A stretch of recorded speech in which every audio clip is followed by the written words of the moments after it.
नमस्कार, आपका स्वागत है। मैं हूं मनीषा गुप्ता और सोने से शुरुआत करेंगे जहां पर एमसीएक्स पे 2 हफ्तों के हाईज पर यहां पर भाव हैं और 61,000 रुपए के ऊपर हमने यहां पर प्राइसेस को अब कंसोलिडेट होते हुए भी देखा है।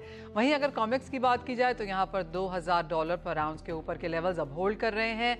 सवाल यह है कि आने वाले समय में सोने में और कितनी तेजी देखने को मिल सकती है, यहाँ पर क्या ट्रेंड्स और इन्फ्लेशन डेटा से पहले और बाद में किस तरह की मूवमेंट रह सकती है, और साथ ही अब ये चर्चा बहुत जोर पकड़ने लगी है कि भाव 65,000 के पार दिवाली से पहले चले जाएंगे।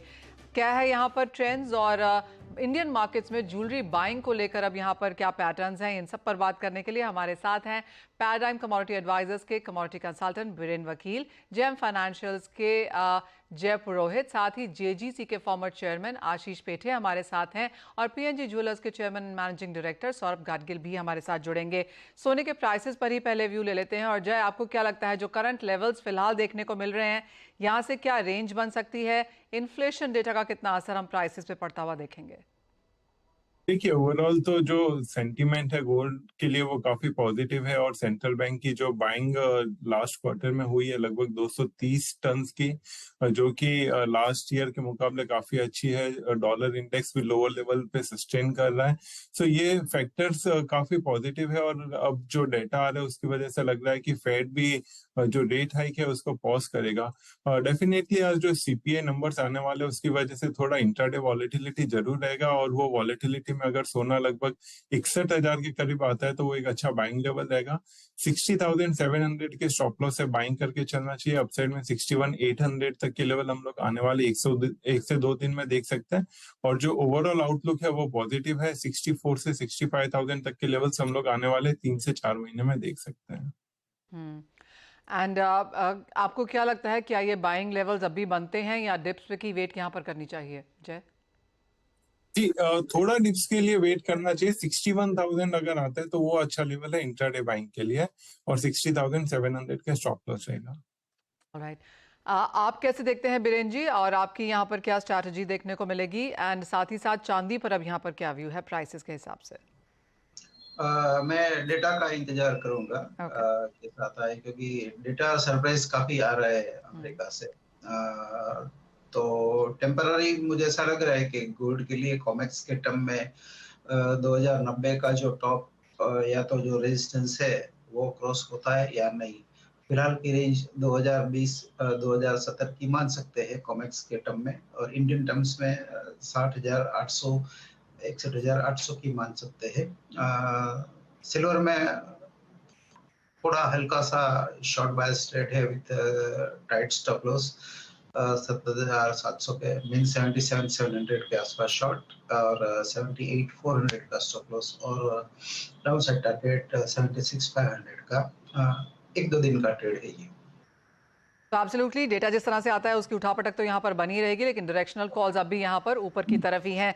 आशीष, अब हम शुरू से कहते रहे हैं कि कुछ कंसोलिडेशन आएगी, उसके बाद ही हम यहाँ पर खरीदारों को बाजार में लौटता हुआ देखेंगे। अब 60,000 के ऊपर प्राइसेस रुक गए हैं, $2,000 के ऊपर प्राइसेस हैं। कैसे देखते हैं आप, क्या बायर्स अब बाजार में आना शुरू हुए हैं? Good evening. जैसे आपने देखा था कि जब कभी भी न्यूज आया था, सोना एक बार 2000 के नीचे जाने की कोशिश कर रहा था, लेकिन कंसिस्टेंटली नीचे नहीं जा पा रहा था और वापस एट एनी स्मॉल ट्रिगर वापस सोना ऊपर आ रहा था। तो मुझे भी लगता है जो कंसोलिडेशन फेज है वो लगभग खत्म होने को आया है, और अब जो भी नया ट्रिगर आएगा वो पकड़ के सोना फर्स्ट 2050, फिर 2080 और आगे चल के 2150 तक जाने की मुझे उम्मीद लग रही है। यानी कि तेजी यहाँ पर लगातार बनी रहेगी। 2050 के स्तर इमीडिएट हैं जो हमने बनते हुए देखे भी हैं अप्रैल के महीने में, और वो अगर तोड़ता है तो 2080 2150 तक की तेजी यहाँ पर देखने को मिल सकती है। हम पहले यहाँ पर सिटी से भी बात कर रहे थे और उनका अंदाजा ये है कि अगर 2100 के लेवल टूटते हैं तो वो 2400 तक के स्तर भी यहाँ पर सोने में बनता हुआ देखते हैं, यानी कि काफी बुलिशनेस यहाँ पर अभी बाकी है। और जब हम तेजी की बात कर ही रहे हैं तो बर्थडे बॉय को भी जोड़ लेते हैं। हमारे साथ सौरभ गाडगिल हैं। सौरभ, आपको अपने जन्मदिन की ढेर सारी शुभकामनाएं एंड थैंक यू हमारे साथ आज जुड़ने के लिए। आपने तो जोरदार पार्टी की है ओवरनाइट में काउबॉय काउ गर्ल थीम के साथ, और उसके बाद भी आप यहाँ पर आए हैं। आपको जन्मदिन की बहुत बहुत शुभकामनाएं, और यही मानेंगे कि आपकी सेल्स अच्छी हो, स्टोर्स बहुत सारे खुलें और बहुत सारे सोने में आप यहाँ पर खेलें। Thank you Manisha ji. तो सौरभ, किस तरह की पार्टी रही और किस तरह का आज का दिन जा रहा है आपका? मुझे लगा ये साल गोल्ड में पार्टी रहेगी। जैसे अभी आशीष ने कहा कि गोल्ड तेजी में है और गोल्ड ऊपर ही जाएगा, और हर ज्वेलर के लिए ये साल एक अच्छी पार्टी रहेगी क्योंकि सबके पास सेल्स अच्छी दिख रही है। कंज्यूमर ने ये लेवल एक्सेप्ट किया है 60,000 का। तो मेरे हिसाब से ये अच्छे ट्रेंड्स है। इंडिया कंजम्पशन स्ट्रांग है, तो ये एक अच्छा साल गोल्ड के लिए रहेगा।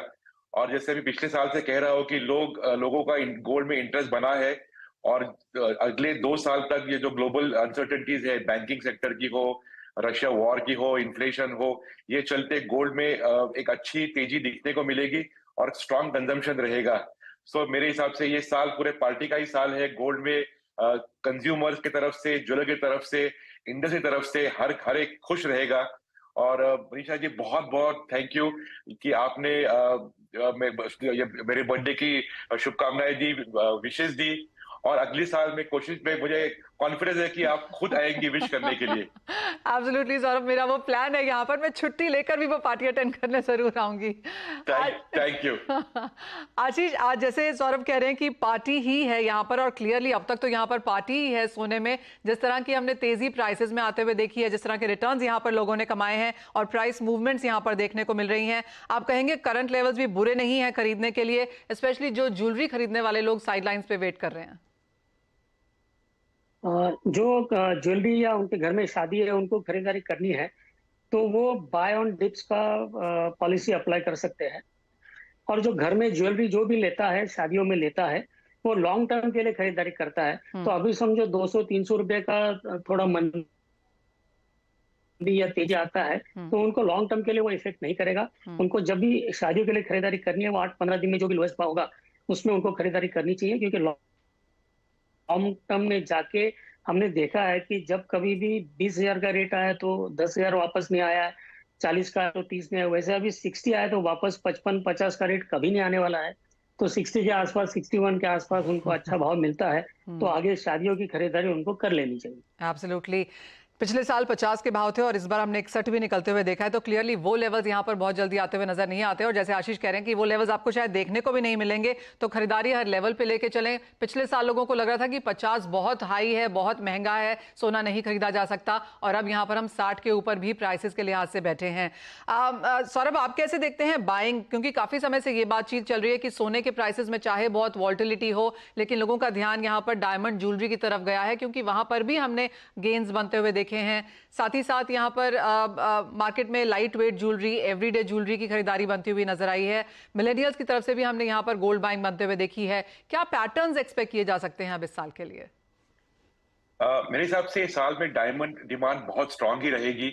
जो पिछले साल डायमंड ज्वेलरी में बहुत अच्छी डिमांड दिखी थी, और ये साल में देखे, अप्रैल मई देखे तो ये साल डायमंड की डिमांड बहुत अच्छी लग रही है।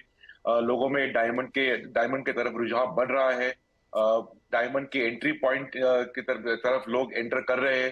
तो 1 लाख से ऊपर की ज्वेलरी डायमंड में बहुत अच्छी बिक रही है।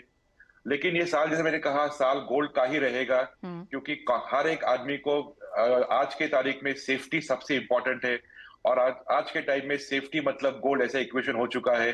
तो मेरे हिसाब से गोल्ड ये साल पूरा साल चमकेगा, और हर लेवल का कस्टमर गोल्ड में एंट्री करेगा। जैसे आपने कहा कि मिलेनियल्स है, मिडिल एज कंज्यूमर्स है, सीरियस शॉपिंग है, लाइट वेट शॉपिंग है, कैजुअल है, हर तरह की शॉपिंग दिखेगी। और ज्वेलर के पास ये हर तरह के जेवरात रेडी रखने पड़ेंगे, क्योंकि जैसे आशीष ने कहा, वेडिंग शॉपिंग है जो ये साल बड़ी हो रही है।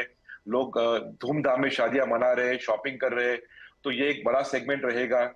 सेल्फ गिफ्टिंग या गिफ्टिंग टू नियर वन, ये एक सेगमेंट अच्छी बढ़ रही है, जिसमें light weight jewellery, office where jewellery का अच्छा कंजम्पशन हो रहा है। मिलेनियल्स में इसमें एंट्री कर रहे हैं। प्योर गोल्ड हो, बार्स हो, ये भी लोग खरीद रहे हैं। तो ये साल सोने का ही साल रहेगा मेरे हिसाब से, और हर कैटेगरी में अच्छी डिमांड रहेगी। और डायमंड भी ये साल वापस पिछले साल से आगे चला जाएगा। तो ओवरऑल मुझे लग रहा है कि जो लोगों को लग रहा था मार्च एंड में कि अरे प्राइसेस बढ़ रहे हैं तो इंडस्ट्री में इसका इम्पैक्ट क्या रहेगा, वो अभी फियर दूर हो चुका है। और ये साल प्राइसेस ऊपर ही रहेगी, भले वो गोल्ड की हो, सिल्वर की हो, डायमंड की हो, और अच्छी डिमांड दिखेगी। और मुझे लग रहा है कि पिछले साल से ज्यादा भी सेल इस साल हो सकता है। ऑलराइट, यानी कि एक पकड़ यहाँ पर बाजार में बहुत जल्दी लौटते हुए नजर आएगी। मैं एक सवाल आप दोनों से ही पूछना चाहती हूँ, आशीष जी और सौरभ आपसे भी। सौरभ, आपसे पहले जान लेते हैं, इंडस्ट्री की अगर बात करें तो क्या रुझान है फिलहाल यहाँ पर? क्या डिजाइन्स की तरफ ज्यादा तवज्जो है या फिर एक्सपेंशंस, न्यू स्टोर्स? कैसे देखते हैं आप ये साल एज एन इंडस्ट्री? मेरे हिसाब से एक्सपेंशन तो इस साल बहुत दिखने को मिलेगा। काफी चेन स्टोर एक्सपेंशन कर रहे हैं, अलग अलग रीजन्स में एक्सपेंशन कर रहे हैं, टियर 2 टियर 3 में जा रहे हैं। तो ये तो ट्रेंड चलता रहेगा ये साल में। और डिजाइन के ऊपर ज्यादा फोकस रहेगा, डिजाइन और टोटल सर्विस, क्योंकि अभी मेकिंग चार्जेस, डिस्काउंट, इसके ऊपर लोगों का ध्यान नहीं रहा है। अभी फोकस है ज्वेलरी, उसका ब्रांड, उसकी वैल्यू प्रॉमिस, आफ्टर सेल्स। तो ये चीजें बहुत इंपॉर्टेंट हो चुकी है। और एक पूरा कंज्यूमर एक्सपीरियंस, जो आपकी जर्नी है वो ज्वेलर के साथ, अगर वो जर्नी में आपको अच्छा एक्सपीरियंस है तो आप वहीं पे टिके रहोगे, वरना आपके पास ऑप्शंस बहुत है। तो ये साल मेरे हिसाब से डिजाइन सर्विस का साल रहेगा, लेकिन आपको एक्सपेंशन दिखने को मिलेगी। लोग करंट स्टोर में ज्यादा एक्सपेंशन करेंगे, डीपर जाएंगे। और चेन स्टोर के प्लान्स तो मेरे हिसाब से बहुत एम्बिशियस है। तो ये साल मिक्स रहेगा, बड़े बड़े ब्रांड एक्सपेंशन दिखेंगे करते। तो मिडिल ब्रांड्स है, जो सिटी बेस्ड ब्रांड्स है, वो ज्यादा डीप जाएंगे अपने अपने खुद के बिजनेस में। और ओवरऑल जो शॉपिंग एक्सपीरियंस कंज्यूमर्स का है वो इस साल बहुत ऊपर जाएगा मेरे हिसाब से।